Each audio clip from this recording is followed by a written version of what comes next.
How many times have I told y'all about dating these damn thugs, right? Ladies and gentlemen, if y'all been watching the AFC at any point in time, I've been trying to tell you hashtag when you date thugs, you date death. What that means is that it's a risky thing to do, especially when you got kids. I keep presenting y'all example after example after example. We have to start doing better when it comes to who we bring our children around. Now, don't call this man a thug because of his skin color. That is because of his behavior. But before we get into the details, let me give you a disclaimer about my content. Some viewers may find the following content offensive and controversial. The information in this video comes from multiple sources, including court records, official police charges, news web articles, and interviews. This video commentary also contains my personal opinions about the facts of this story.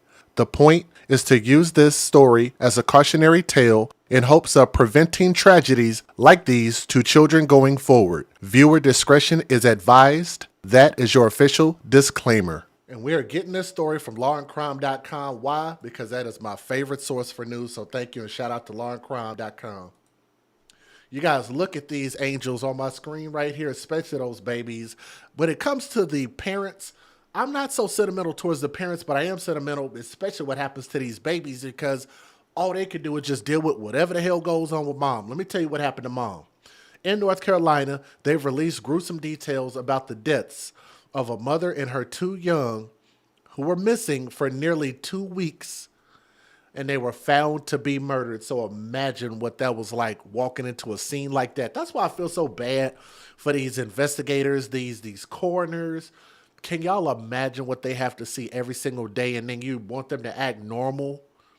I just could not imagine. Just pray for their souls, because this has got to be terrible to have to find people in this condition, especially our little babies.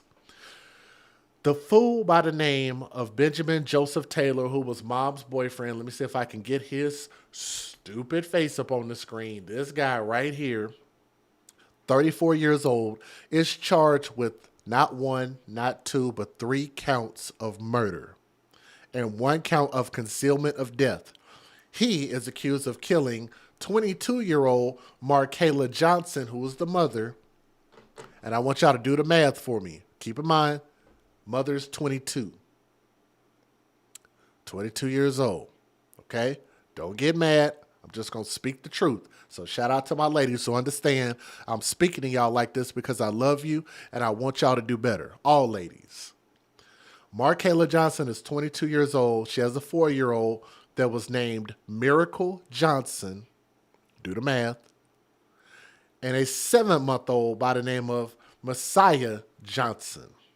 I want y'all to understand that her boyfriend's name was Benjamin Joseph Taylor.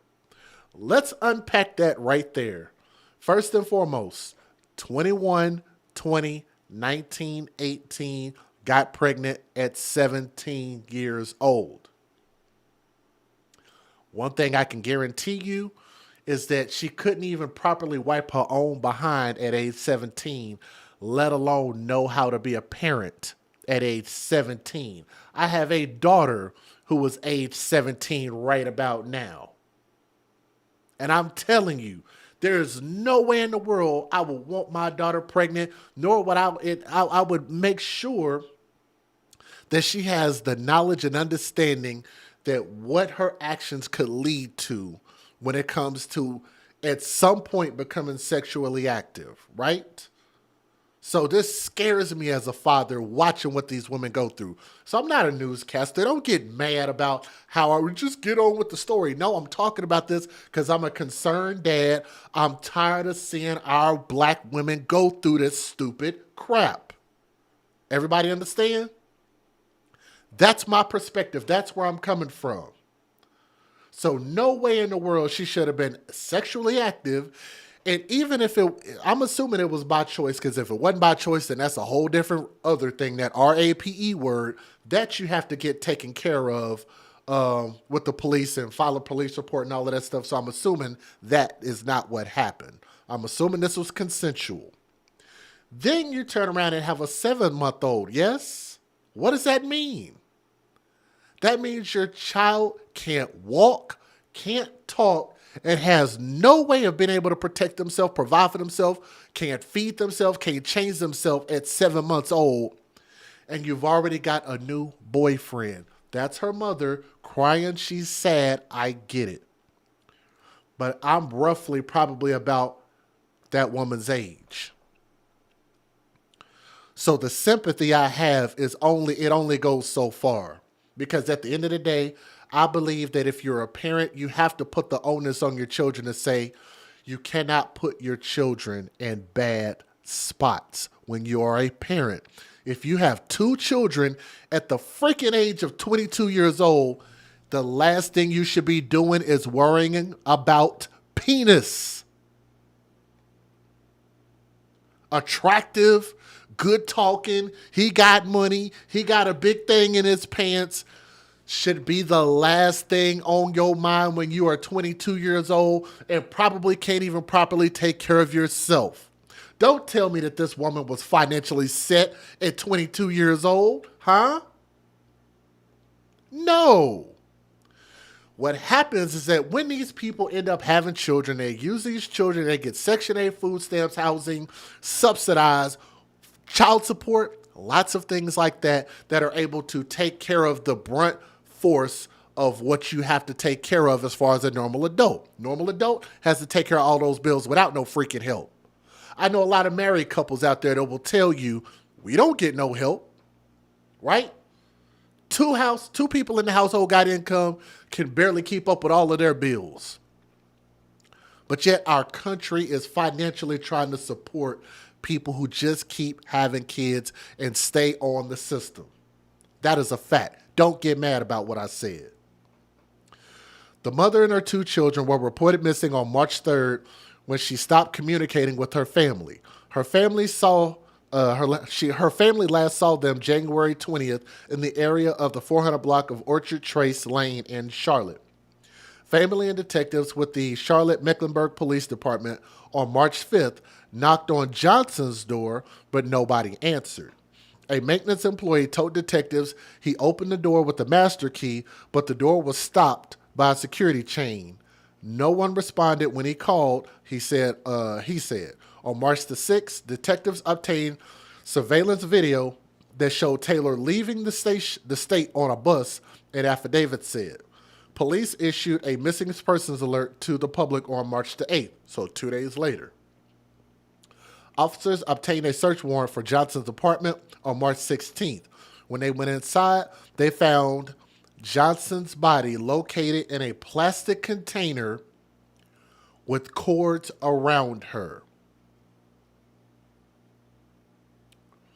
This is who she fell in love with. We're going to talk about him as being a thug. Then we're going to talk about that GoFundMe. Oh, we'll get back to that GoFundMe. Matter of fact, y'all need to take a look at this GoFundMe. I want y'all to see the asinine amount of this GoFundMe. Can we take a pause for the cause, AFC? We're live. Y'all tell me if y'all can see that on my screen. I'm going to read some more of this. They found Johnson's body located in a plastic container with cords around her. Detectives also located multiple used air fresheners and candles. Oh my God, he was probably trying to kill the smell. Lord have mercy. Multiple fans were turned on and the AC unit was turned down to approximately 62 degrees. He was trying to keep the smell down. The next day, on March 16th, when y'all see the number, I need y'all to type the number in the chat when y'all see it, please. Type the number that GoFundMe if y'all can see it in the top right-hand corner. The next day, on March 16th, police then searched Taylor's car. In the trunk, they found Miracle and Messiah, the two children, in plastic bags within travel bags, the affidavit said. Miracle's wrists were bound and had diapers around her face and head. Oh my God. According to investigators, officials have not yet released the cause of death. Do we even need to know? $100,000 GoFundMe. for what? $100,000. Go to this GoFundMe. You guys will see that they typed in the description box what they're asking for the $100,000 for. In my opinion, if you're going to ask for $100,000, you need to be really freaking specific. They were not specific. And I'm going to tell you guys this, at least for 2 of these dead individuals, the cost of those funerals are going to be covered by the state because this is a criminal investigation and these are probably going to be deemed homicide murders. That's the way it works in most states. Most states have funding set up to cover the cost of the burial. So are you trying to tell me that the mother, to bury her, it's going to cost $100,000? Really? Somebody named of Markeisha Johnson is the organizer. Maybe y'all can message her and ask her specifically what the plan is for $100,000. If 2 of those burials should be covered. Taylor and Johnson were in a quote-unquote relationship, but Taylor is not the father of either of the children. Don't y'all think that 7 months old, not 7 years old, because I think that might be a little young. 7 months old is a little bit too young for a woman who's barely 22 years old to be dating a new person.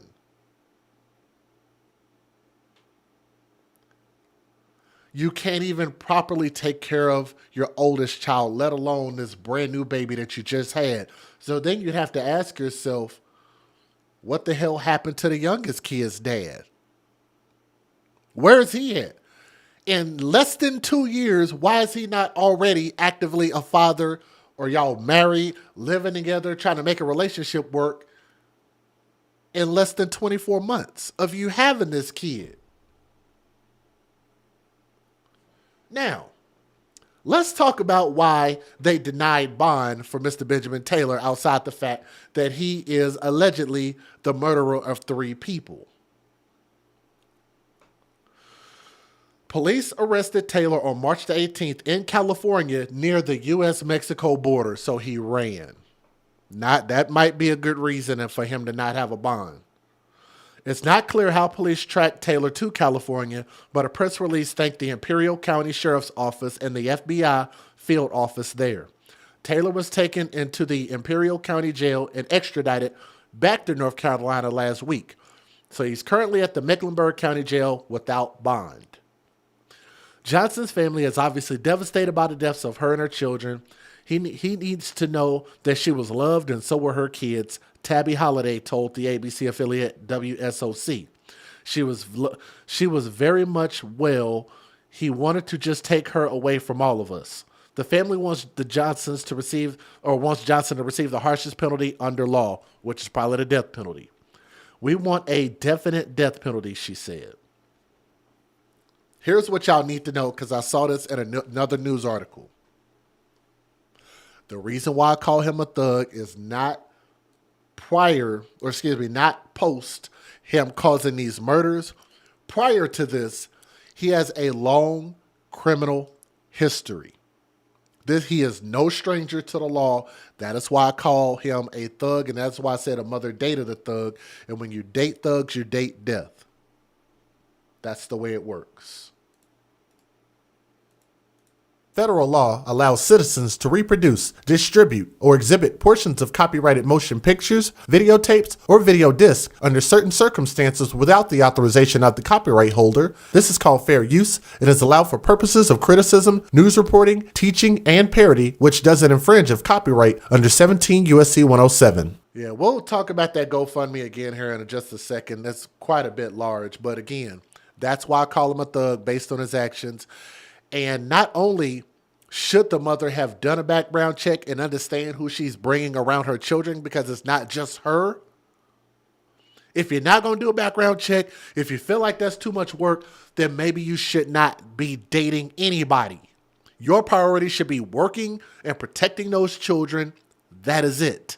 and maybe forging a relationship with your children's father, who should be taking up the other half of that responsibility. That should be it. Sex is what got her into this mess. Y'all do me a favor and leave a comment in the comment section. I know y'all gonna get mad, but let me know what you think. A couple of news videos. Let's get it. At noon, the man accused of killing a woman and her 2 young children just faced a judge in Mecklenburg County. We have Benjamin Taylor's newest mugshot. He was extradited to North. Right now at 4, the man accused of killing a mom and her 2 young kids is waiting to be brought back to North Carolina after being arrested in California. Police say Benjamin Taylor murdered 22-year-old Micciolo Johnson, her 4-year-old daughter Miracle, and 7-month-old son Messiah. Queen City News reporter Daniel Pierce live at CMPD headquarters right now. Daniel, we know that this suspect is no stranger to the law, and we're still waiting for police to give us some more information. Yeah, in fact, on Saturday, police said that they were hoping to have the medical examiner's report released on Monday. We've reached out to them a couple times today to try and get any sort of insight or further information on this case. We are still waiting to hear back from them and hear back what the medical examiner report has found. I have, though, been in touch with reporters in that Southern California area where Taylor was picked up. They described the area as being remote, essentially the middle of nowhere, and they also described it as being near the Mexico border. Taylor is being accused, and the reason he was being arrested is for allegedly murdering Micciolo and her 2 children, 4-year-old Miracle and 7-month-old Messiah. All 3 were reported missing in early March, about 2 weeks ago. Police on Saturday told us that they exhausted all avenues and leads and carried out a search warrant at the Orchard Trace condominiums in North Charlotte on Friday. This is where Micciolo lived, we are told. All 3 were found dead. Authorities won't say where everyone was found. All they said is that they were found on property. Authorities also are still trying to answer the big question as to why this happened.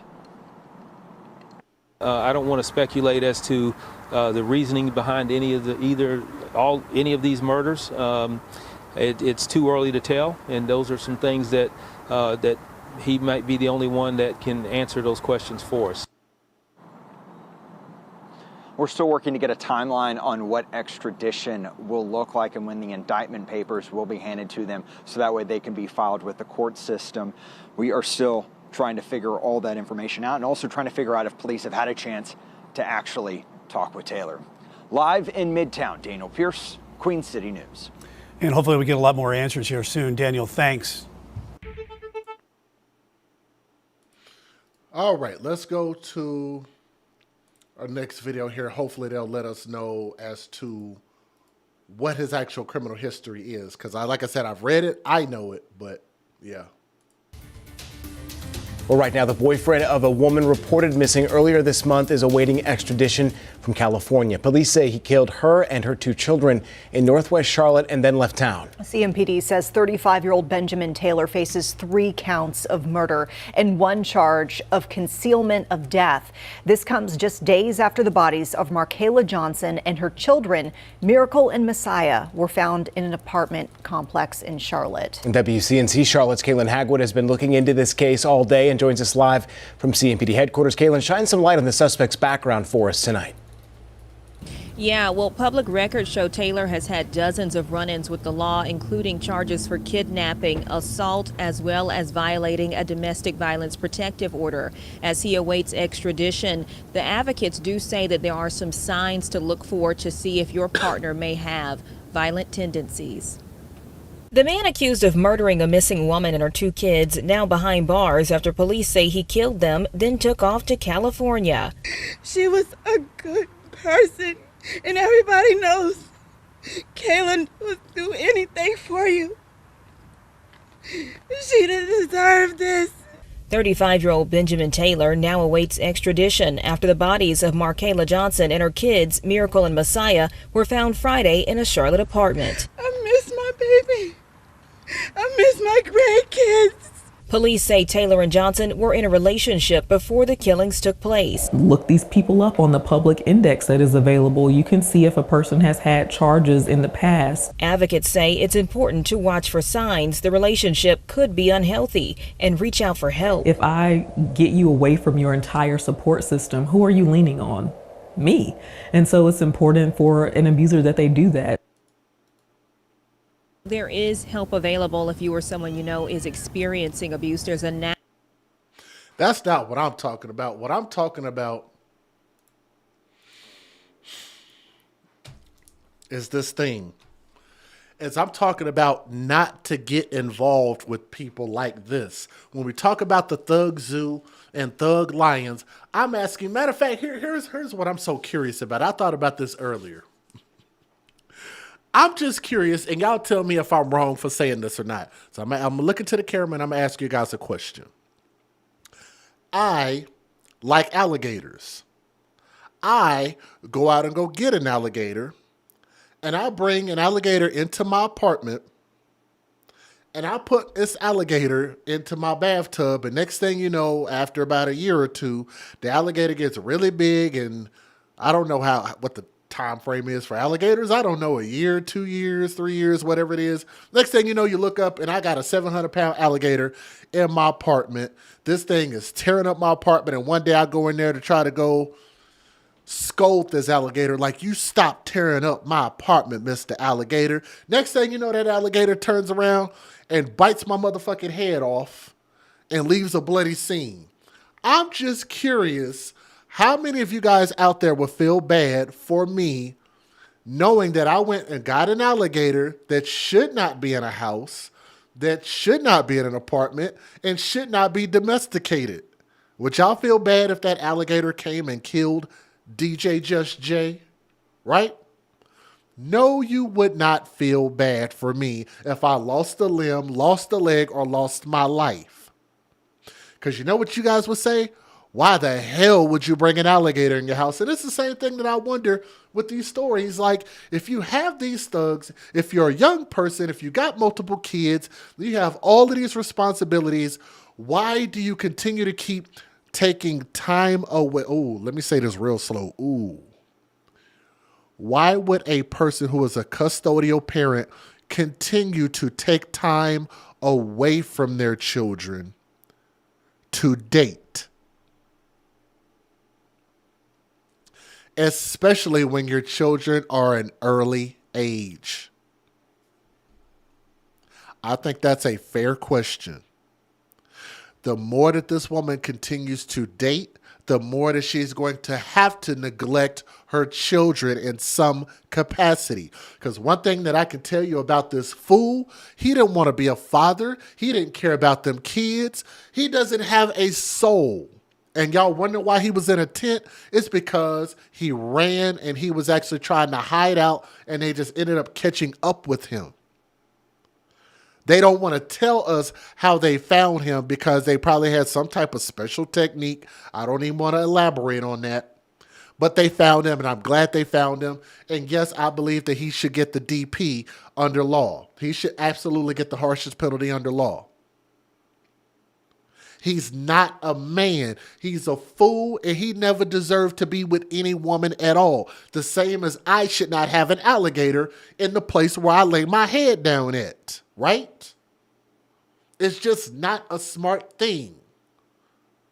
Especially when you have young children. We got to do better and start thinking about our children first. That's all I'm saying. The man accused in the Charlotte killings of a woman and her 2 young children is in a California jail tonight. Benjamin Taylor is now facing charges including murder and concealment of death. Thanks for joining us tonight for your news at 10. I'm Alicia Barnes. And I'm Brian Blakely. Investigators caught Benjamin Taylor in California. Taylor is now waiting to be extradited to North Carolina. Queen City News reporter Daniel Pierce looks deeper into this horrific case and Taylor's past. Court documents show close to a dozen restraining orders were filed involving Benjamin Taylor. Some filed by him, others against him. We are also learning that no 50Bs were filed by Micciolo Johnson or her family before he allegedly killed her. It's a scary thought to think that we have people like that are in our streets and preying upon our citizens. Words to reflect on from Charlotte-Mecklenburg Police Chief Johnny Jennings Saturday. Said with the background of painful cries for a family taken too young. Who was to say a man that she think that she loved was going to kill her? And the kids. Micciolo Johnson's family filed a missing persons report on March 3rd for her and her 2 children, 4-year-old Miracle and 7-month-old Messiah. There was a potential that some sort of criminal activity had occurred. CMPD didn't say if they first searched 405 Orchard Trace Lane, where they say Micciolo lived. On March 15th, however, they were there and found the remains of not just mother, but her children. Benjamin Taylor, however, nowhere to be found. The person that we are looking for is within the state of North Carolina and South Carolina. Let me ask y'all this. Do y'all want to see the video where they actually tracked him down and arrested him? Do y'all want to see that? It looks insane. Like, this man looked like he didn't just commit almost mass murder. He is a complete monster. Thank you. Yes, he is. Y'all want to see that? I think I can skip to it.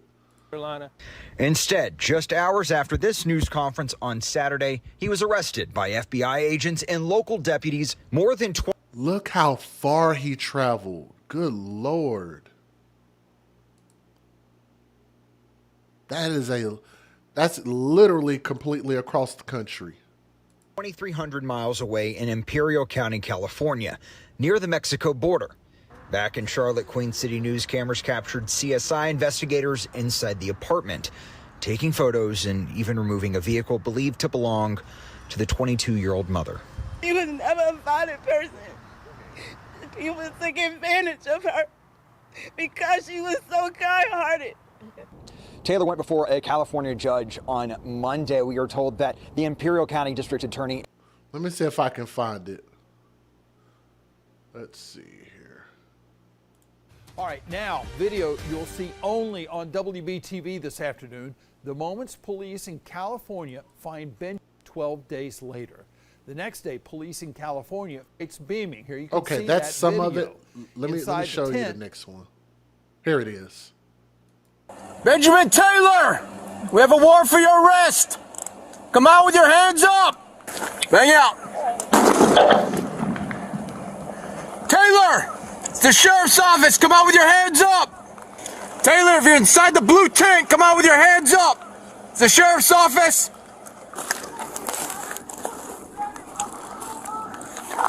Just want to make sure you guys can hear this. It's got a zipper.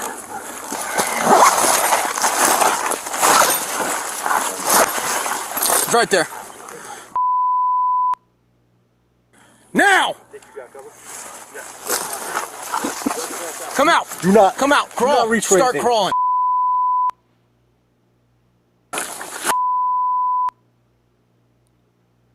You get your hands out from under your waist. You got cuffs? Here. Why didn't you come out? Why didn't you come out? Oh, you heard us. What's up? Tell me who that is. I was coming. You weren't coming. I was coming. No, you weren't. Yes, I was. Roll over. Roll over. Okay. You got anything on you that we need to know about? No. Put your knees up. All right, knees up. Let's go. Okay. Come on.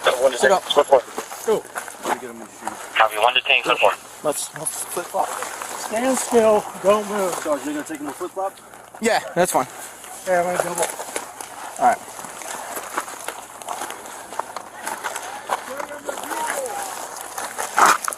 All right. Put your sandals on. Secure. Where's your ID at? Your personal belongings. First at noon, Queen City News is learning new details in a case involving the murder.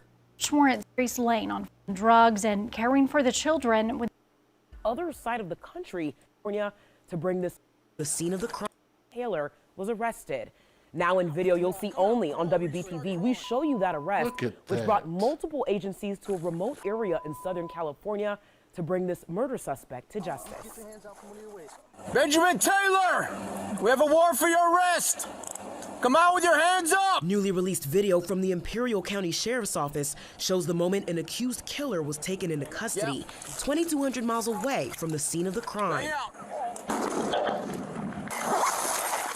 Deputies rip open a blue tent in a desolate area of Imperial County, California, not far from the Mexico border. Guns drawn, flashlights beaming. Inside the tent, Move, let's go. Start crawling towards us. is Benjamin Taylor, the man accused of killing his girlfriend Micciolo Johnson and her 2 young children, 4-year-old Miracle and 7-month-old Messiah. I miss my baby. I miss my grandkids. She was a good person. Initially reported missing in early March, investigators said then they didn't believe the Johnsons were in any danger. Yeah, I think we could stop it right there. Yeah, he actually pretended to be asleep. Like I don't know why y'all are here. Just that's got to be the wildest thing, knowing that you literally just committed triple homicide, triple murder. It makes me believe that maybe this wasn't his first time doing something like this, depending on what his actual history is compared to what you can look up and find online, because that could be two different things compared to what he actually done in life, which he probably would never admit, compared to what you see on record. But one thing that you do know is that you could have found out that he was a criminal before you started dating him. People like this should never have an opportunity to date. Now, why do people like this in our community continue to keep getting boyfriends and keep getting access to children? But it's so many times that biological fathers have to fight the mothers just to see their children. Fight tooth and nail, got to go to court, got to hire attorneys. Can't just call the mom and say, hey, I want to see the kid. Well, no, because of such and such. But some random dude off the street can see your kids more than you can. I'm not saying that's what was the case here, but what I'm saying is, in general, I don't get why we fight biological fathers so hard.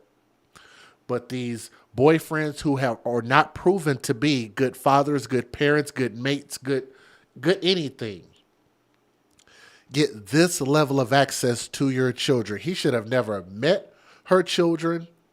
If she was going to call herself dating, then leave your children. Said he's got them crazy eyes. Let's go back and look at it. I would have to agree with you. Look at that. After he's been arrested, he just looked like, what y'all bothering me for? And on top of that, to make it even more disturbing, the fact that they have a $100,000 GoFundMe. And I'm telling you guys that I believe, and y'all correct me if I'm wrong, go do your research, because I've done my research already. I believe that 2 of these children are going to be covered by the state, because this is going to be deemed a homicide or murder, and they're going to cover that in their funding to cover their burial. The only one that they won't be able to cover is probably going to be the mother, because she's an adult. So then you'd have to ask, what the hell are they asking for $100,000 for? Now, here's what I want y'all to understand. I wouldn't have a problem if they put up a GoFundMe to the tune. Yeah, you didn't know that? Yeah, okay, so clearly y'all didn't see the GoFundMe. Let me put it up again. Let me put it up, because you might not have seen it. Yes, they are asking for a $100,000 GoFundMe. Like they said in the movie, what was it, Trading Places? No. What was Trading Places? That was Coming to America. Why not just go for a cool $1 million? If you're going to ask for $100,000, which I don't think is, you can prove a reason to collect that amount, might as well ask for $1 million. I wouldn't have a problem if they put up a GoFundMe to the tune of $5,000 to $10,000 for this untimely death, which the mother at 22 years old should have had life insurance. So I'm assuming that she don't have life insurance, which actually would have covered all 3 of them, because the babies would have been covered by the state and the mom would have been covered by her own policy, but nobody has life insurance. Nobody thinks to have life insurance ever, right? So you would have to ask, what is the $100,000 supposed to cover? I don't mind if you ask for 10 and then people donate up to $100,000. Then you get no argument out of me. But I think it's flat out ridiculous for you to ask for that amount. Just go for the gusto and then just, waiting on people's heartstrings to be plucked. I just think that's wrong. It's morally wrong, and people got to stop doing that. It's ridiculous. I hope that this man gets a life sentence, triple life sentence, and if they have the death penalty in North Carolina, then we'll just see what happens. We'll give you guys an update on the final sentencing there, but I think he absolutely deserves it. Keep the family in your prayer. Keep these young women in your prayers. If y'all have children, if y'all are like my age, children like her age, I know she's 22 years old. She's a grown adult. But all in all, she's still a young mother, a young woman to me. R.I.P. to the family for their losses. That's truly, truly sad. You have got to stop dating people like this, because when you date thugs, you date death. Pass my message along. That's the AFC podcast, when we advocate for children first. Leave a comment in the comment section. Let me know what you think about this story, okay? Thank you. Because this is going to be an update. I talked about this story about 3 years ago. So we're really getting to the end of this. And I got to tell you, the details might bother you about this story, but I'm glad we're finally about to start getting some justice. It takes a while for us to get here, but we're damn sure going to get justice for our children. That's why we're the AFC, the Advocates for Children. Let's give you a disclaimer. Some viewers may find the following content offensive and controversial. The information in this video comes from multiple sources, including court records, official police charges, news web articles, and interviews. This video commentary also contains my personal opinions about the facts of this story. The point is to use this story as a cautionary tale in hopes of preventing tragedies like these to children going forward. Viewer discretion is advised. That is your official disclaimer. And I'm actually getting this. I hope I read this right. It's app.com. So thank you for the article. So there's a different news source, but I think that they gave a pretty comprehensive look at this. Y'all do me a favor, hit that thumbs up, share this story. That's a simple way to be able to get this out there so more people can see it. So a lot of you guys, and I always say this boy's name wrong, Corey Micciolo, Micciolo. I think it's Micciolo. If I'm wrong about that, y'all correct me in the chat. I will try to pronounce it correctly to put some respect on this baby boy's name on the right-hand side of the screen. The criminal trial of the father who stands accused of endangering and ultimately murdering his 6-year-old son got underway this past week. The case before the state Superior Court Judge Guy P. Ryan has already become one of the most high-profile in Ocean County in years, with proceedings even being carried by Court TV. So let's talk about what we know so far. And again, this is a long-standing story because this has been at least a few years. On April the 2nd of 2021, back when this started, so yeah, that's about 3 years ago, 6-year-old Corey Micciolo died about an hour after his father, Christopher Greger, 31 years old, of Barnegat, brought his limp body into the emergency room at the Southern Ocean Medical Center in neighboring Stafford. The child coded twice and died at 5:03 p.m. after life-saving measures were unsuccessful. And of course, we all wish that would have went a different way, right? We wish this baby boy could have survived. Assistant Ocean County Prosecutor Jamie Sharon told the jury in her opening statement Tuesday at Greger's trial that the child died as a result of blunt force trauma. Y'all know that's because this baby boy probably got beat up. This is no accident. He didn't fall down some steps. He didn't bump into a door. He didn't jump off a roof and hurt himself. He didn't fall in a bathtub. None of that stuff. He died of blunt force trauma. Corey had contusions all over his body, and his heart and liver were lacerated. Greger's attorney, Mario Gallucci, told the jury in his opening statement that medical experts dispute the cause of Corey's death. Gallucci said that medical witnesses will testify that Corey died as a result of sepsis caused by a bout of pneumonia, but that's not what we believe this is. On March 20th, 2021, surveillance footage from the gym, and if you guys want to see some of the surveillance footage, I'll show some of it. I do have it from the gym with the father having his son on the treadmill. Recorded the child running on a treadmill after his father lifted weights. Gregor was also seen on video going over to the treadmill and continuously increasing its speed, which caused Corey to fall off the machine face first at least 6 times. Corey's mother, Brianna Micciolo, who had visitation rights to her son, told the jury she noticed bruises on her child later that month. She took Corey to the hospital to see a child abuse specialist, where he revealed the treadmill incident. An examination by a pediatrician found no pressing health problems except for the bruises. Corey had about a dozen bruises, abrasions, or scratches on him in various stages of healing. So again, I think that's a big, big miss by them. You got evidence, they threw it out, they ignored it. Micciolo also filed an emergency application in family court for sole custody of Corey because she was in fear for his life.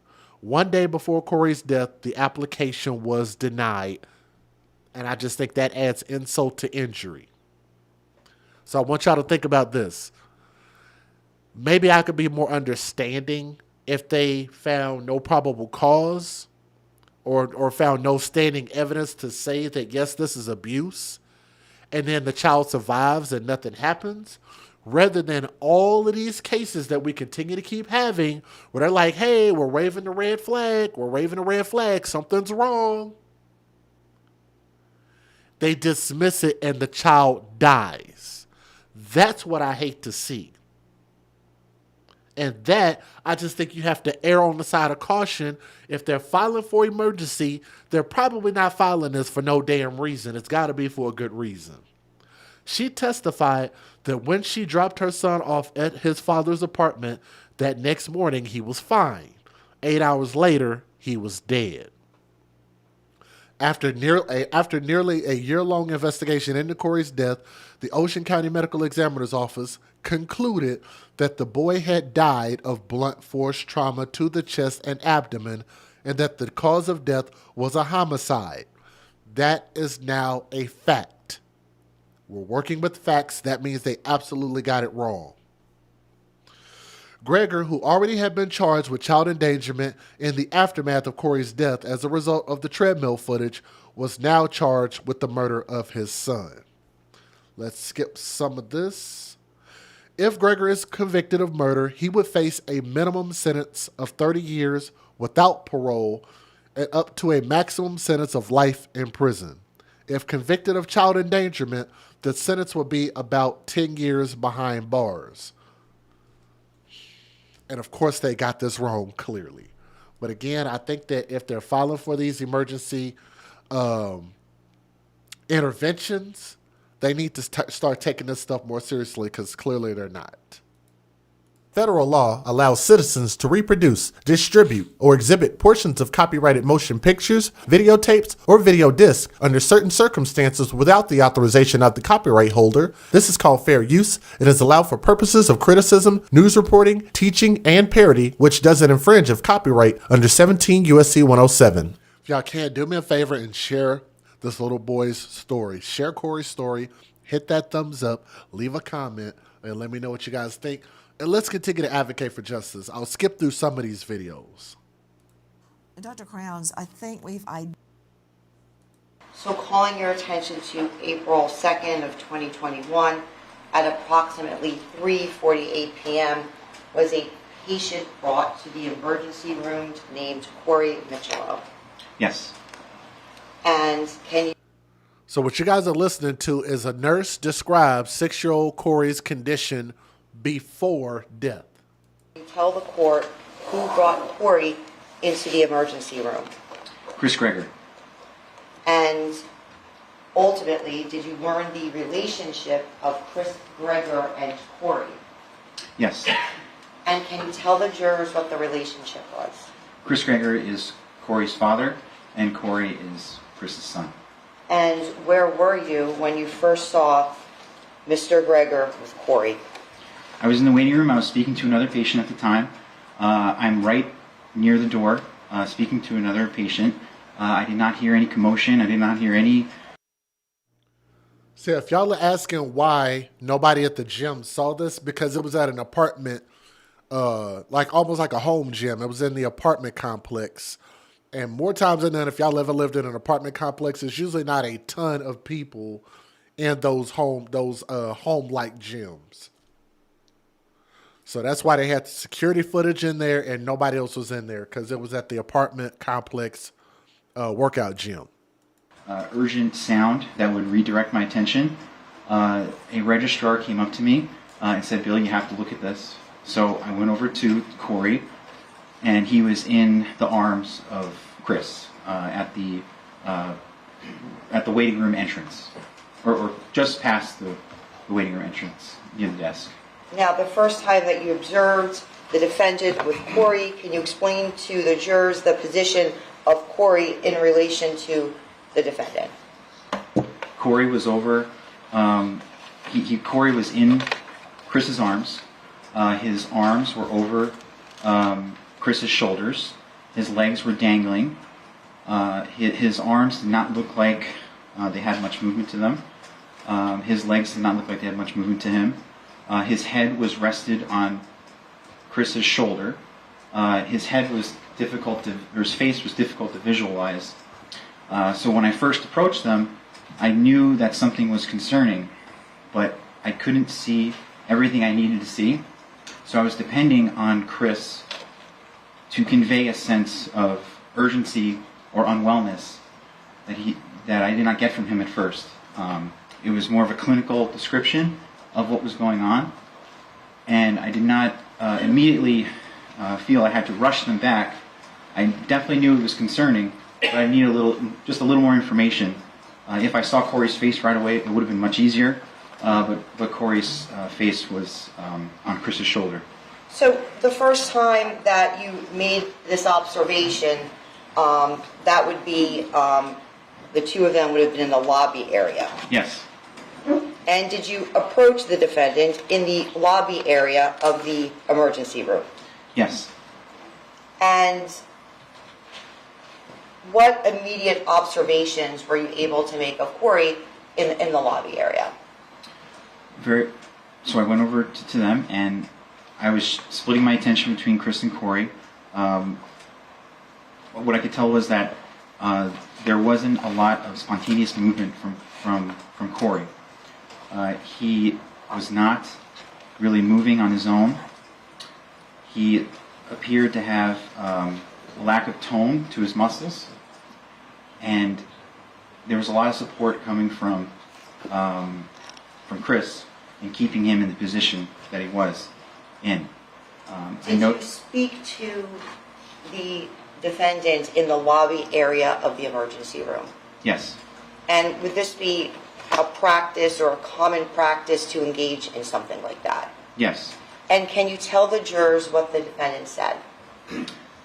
Chris told me that he introduced himself, who he was. He was the father, the son, and he told me that this was around 3, nearly 4 p.m.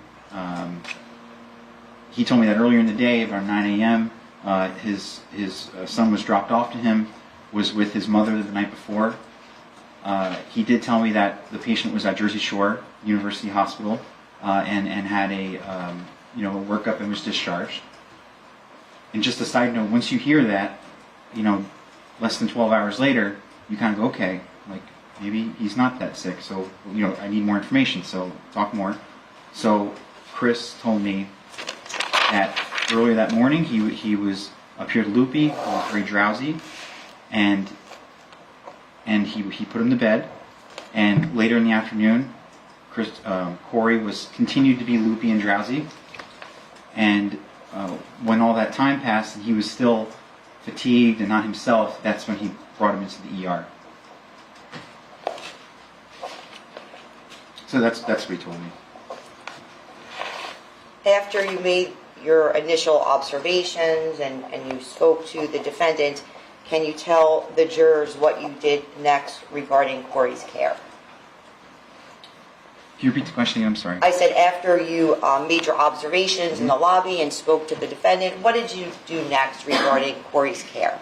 I continued the history taking, which is pretty standard as a triage nurse to get history from the patient. I would have spoken to Corey, but he was not in a place to speak. He was not making any sound hardly. I continued my brief conversation with Chris until there was a moment when Corey tilted his head back, and that's when I got what I needed to see to really kick up the speed on this emergency. So where was Corey taken at that point? He was taken to the emergency room. Once I saw that, then I rushed it. So I called, his eyes were in the back of his head. He didn't look well. He was pale. I called the charge nurse immediately after that, and then I got a room, and being that Chris was holding him well, I didn't waste time getting a stretcher or a wheelchair. I said, hey, you okay to go to the ER? He goes, yes, and we went to the ER, to room 6, the emergency room. What room did you go to in the emergency room? Room 6. And while you were in room 6 of the emergency room, can you tell the jurors who else came into that room? So I already alerted help, so they were waiting for me. In that room was various emergency nurses and our ER physician and a patient care tech. And what, if anything, did the defendant say while you were in room 6? At that time, now that as a triage nurse, my role was to get them to help, get the patient to help. So at that time, I focused more on Corey than the conversation with Chris. But that's because that doctor, our ER physician, was speaking with Chris, getting essentially what I just got from Chris. He basically reiterated the story, how he was loopy and tired all day, and how he felt concerned that he didn't kind of shake out of that. So he brought him into the emergency room. He told him about the Jersey Shore hospital visit the night before, but it was more. I was working on Corey at the time. Okay. And what, if anything, did you do regarding the treatment of Corey? So we placed him on the heart monitor. Before that, we took off his clothes. That's when I noticed a bruise in his chest, and we still had to act quickly. So we put the heart monitor on him. I got an IV, drew blood from him, while the rest of the team was doing their various roles, including our physician who was talking to Chris. What was the defendant's demeanor while you were in room 6? While we were in room 6 was similar to when I first interacted with him in the waiting room. It was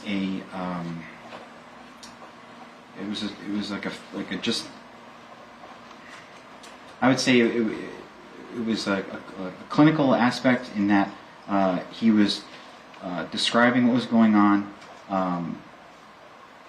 without much more difference than anyone else would, regardless of their role with the person. So he was conveying the information, but there wasn't much more than that. And after you drew blood from Corey, where did you go after that? Well, Corey required a lot of attention, so we still had an emergency room to run.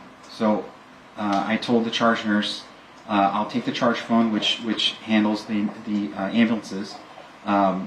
You focus on this. So I handled the charge nurse and the triage phone, and I went to various things throughout the ER while everyone worked on Corey. He was like an all hands on deck type of situation. Corey. So basically what he's saying is that the father just seemed to not really, like he was just kind of matter of fact about it. That's basically what it sounds like. It just sounds like it doesn't seem like a concern. If y'all would, do me a favor and please hit that thumbs up. Share this video. Please hit that thumbs up. If y'all would, please, okay? Share this video. For as many people who are watching right now, we want to have at least one thumb up for everybody watching. So do me a favor and please hit that thumbs up. We're having a little technical issue, but I think we might be okay. Travis, Micciolo. He liked the solar system. He liked to play outside. his mom describes him as silly and happy. Corey was 6 on April 2nd, 2021, when his father murdered him. So this is the prosecutor. I want y'all to hear this. This is the prosecutor. Just refresh. We should be okay now. I'm watching it. We should be good. This is the prosecutor. His father is this defendant, Christopher Greger. This case is about Corey and how Corey became the ultimate victim of this defendant's punishment and abuse.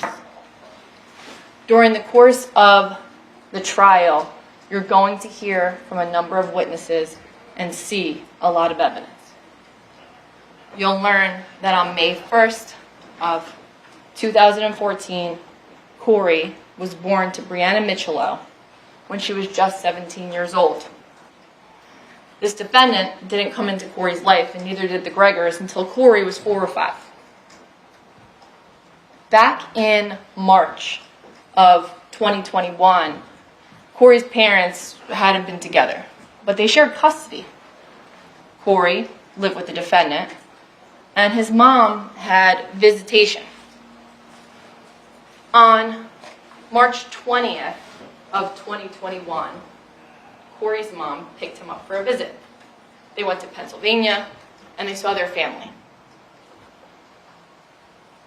They were supposed to be back at about 3 or 4 o'clock. They were in Pennsylvania, there was traffic, and they were running late. Corey's mom told the defendant that. But Brianna's lateness, you'll hear, was pissing him off. He told Brianna to drop Corey off at the apartment complex's gym and meet him there. So she did. Corey and the defendant went into the gym, and you'll see what happened next. Because that gym had a surveillance system, and you will see what this defendant did to his son inside that gym.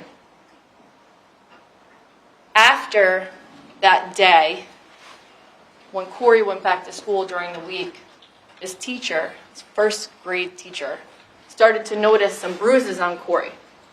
She was concerned. She's going to tell you that after March 25th of 2021, Corey was never physically back in person in school ever again. During this time, Corey's mom was also concerned. She had seen bruises as well. She was so concerned that she filed an emergent application with the court to get custody. On April 1st of 2021, Corey's mom picked him up for her only visitation she had had that week, or during the week, which was 3 hours, and she brought him to a pediatrician. Corey spoke to the pediatrician. The pediatrician saw Corey's bruises. She too was concerned. So she sent Corey and his mom to a local hospital nearby. Ultimately, Corey was seen at Jersey Shore University Medical Center. And while at Jersey Shore, doctors looked at Corey's body. They checked his lungs. They checked his bones. They checked his labs. And shortly after 1 o'clock in the morning or around there, Corey was discharged. He was medically cleared for release because there was nothing wrong with Corey's lungs. There was nothing wrong with Corey's bones, and his labs were normal. Corey was fine except for his bruises.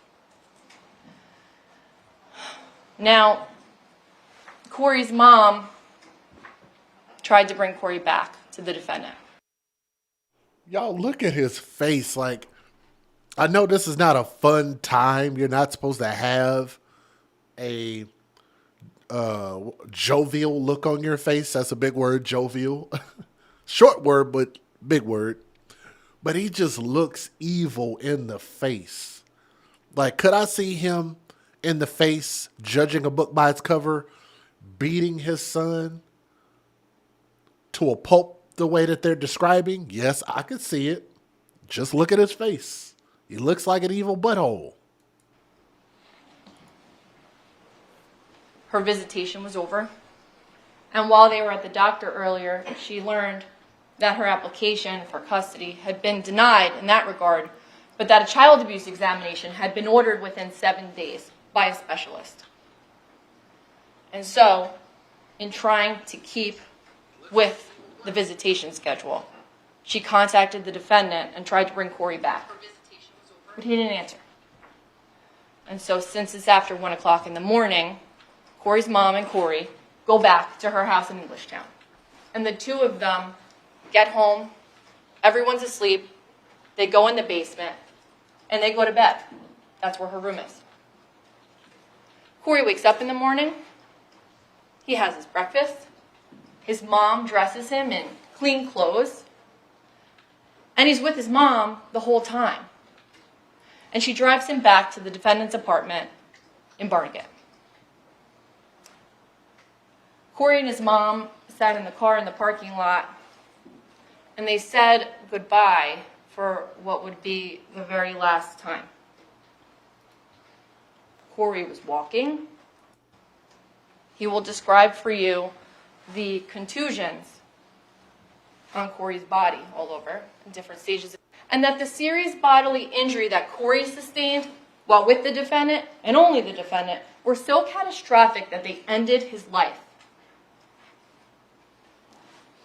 Now, there are 2 charges in this case.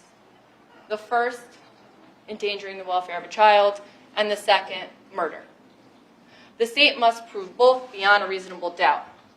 That means you're firmly convinced, and that's a burden the state embraces.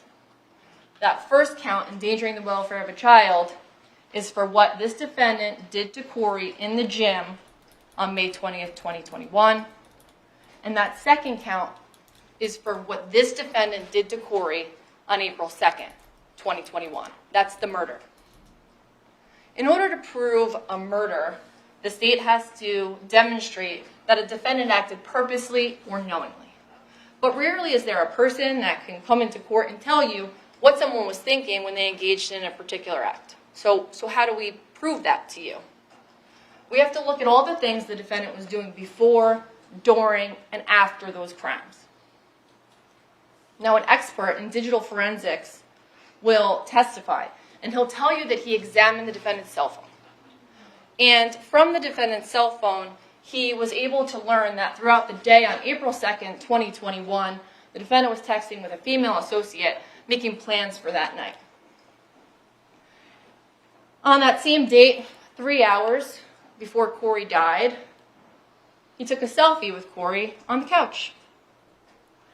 He also ordered McDonald's during that afternoon, and he did a search on his phone for loss of consciousness, sleepy, and nauseous. You're going to have information before you, and I'd ask you to consider it, about what this defendant was doing all day, at home, at the hospital, after he left. What he was saying to the people at the hospital, to Corey's mom, and everyone else. His texts, his phone calls, his web searches, his selfie, even his garbage. I'm going to ask that you pay attention to all of that. And when you do that, please pay attention to what's happening to Corey that day, that afternoon. On April 2nd, 2021, when Corey was brought back to his father, he vomited. He defecated in his pants, and his body was slowly shutting down. Consider what the defendant's doing while you consider what's happening to Corey. There were a lot of people in Corey's life, and you'll hear about some of them. Some might be positive, and some might not. But don't let that derail you. You all came here to serve as jurors in this case with everything that you need. And those. Let's go ahead and go forward. I want y'all to see this part of it. This is in the apartment complex. This is the video.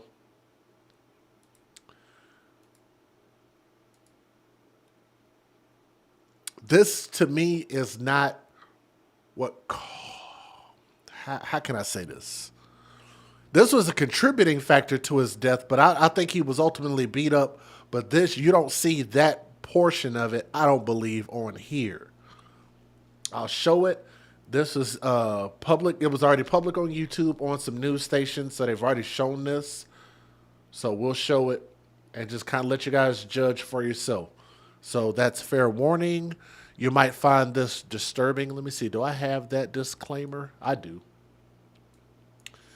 The following content contains material that may be harmful or traumatizing to some audience. So that is a content warning. And also, let's give you guys another trigger warning, just in case. All right? Now, let's take a look.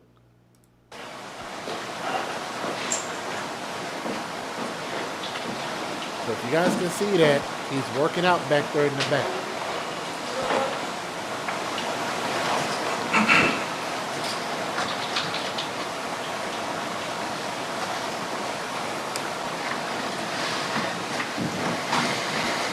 I'll make it bigger so y'all can see it.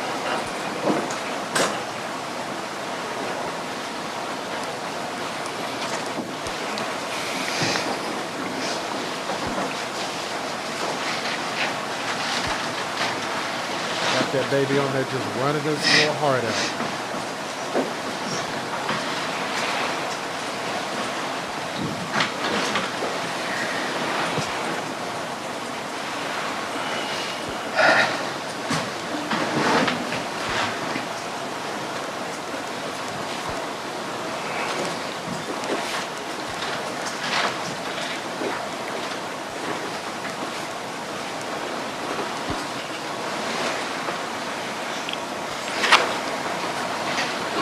This boy over there running like he's training for the Olympics or something.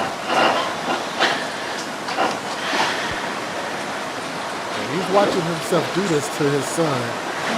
He's in court watching it.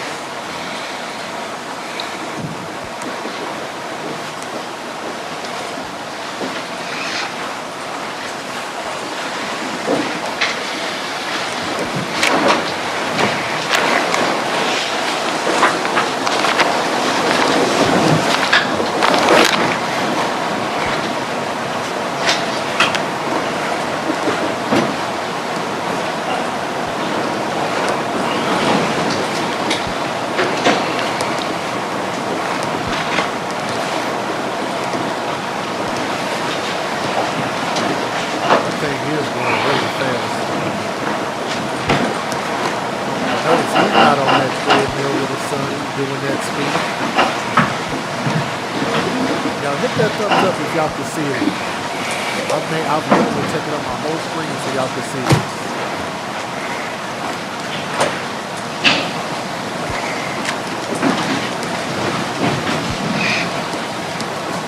I need to be able to see his face and his reaction.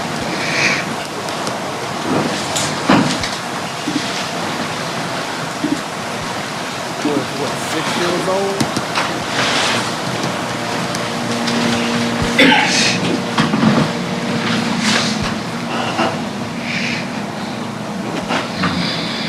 Still going. 6 years old.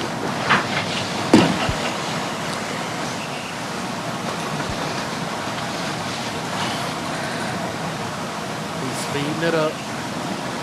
I guess that wasn't good enough. He's speeding it up. Can't keep up. He's already sliding backwards.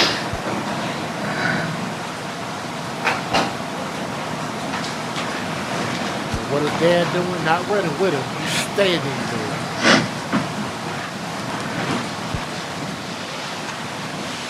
Speed it up. Speed it up there. That's a baby. That's 6 years. He's 6 years old. Look at that. He's at a full-blown sprint.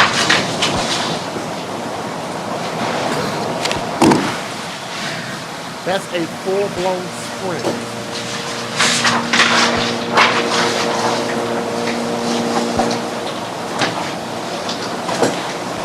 He's got that thing turned up inflicted on. Look at this.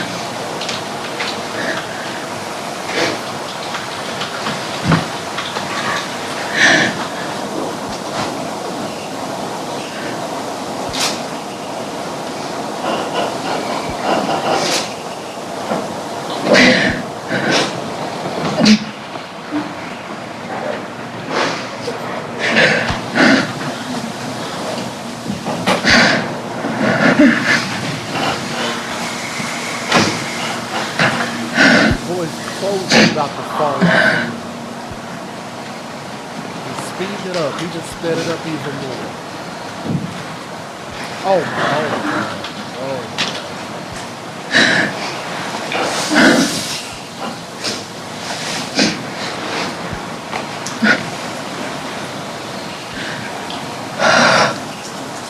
He can't even get on the goddamn.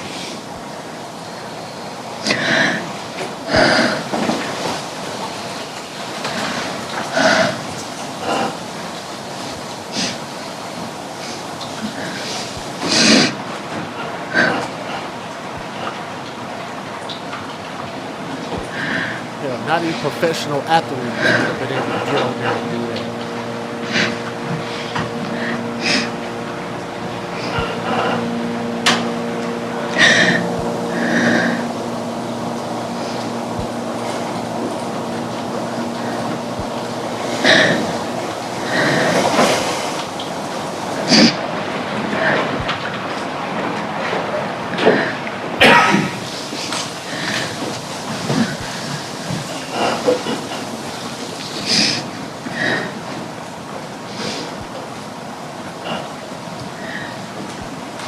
So basically what you guys saw was y'all saw some of the abuse that the father inflicted on his 6-year-old baby son. And yeah, y'all heard people in the courtroom. That was not video sound from the treadmill area, the workout room. That was from the court.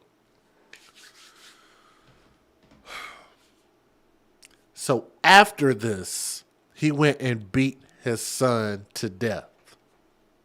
After this.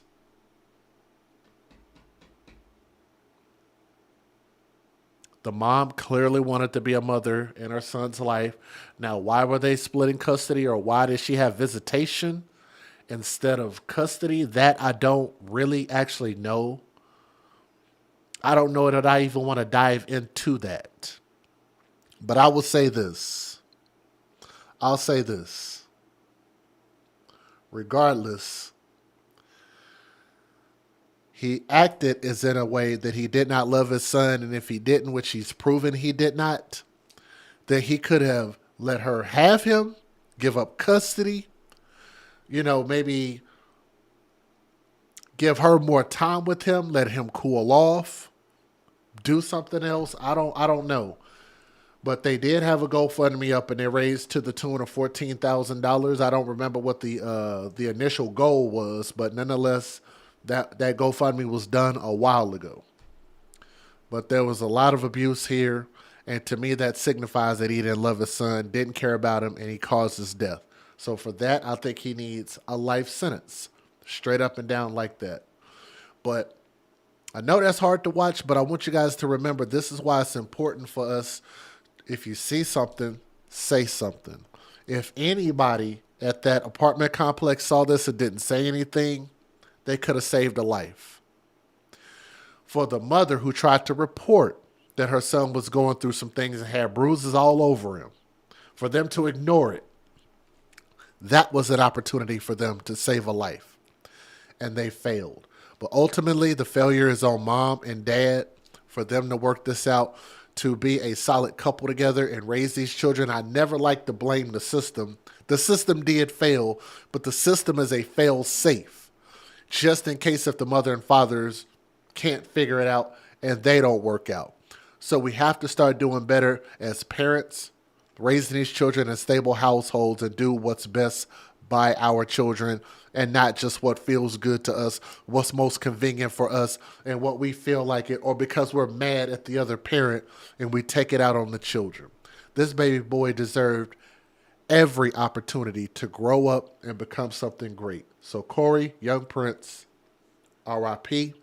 We will do a final update when we get a final sentencing on this story. If there are more details that come out that we don't already know about, we'll talk about it then, okay? Leave a comment in the comment section, hit that thumbs up, and let me know what you guys think. Let's get justice, because that is every bit of wrong. And that father needs to pay for everything that he did.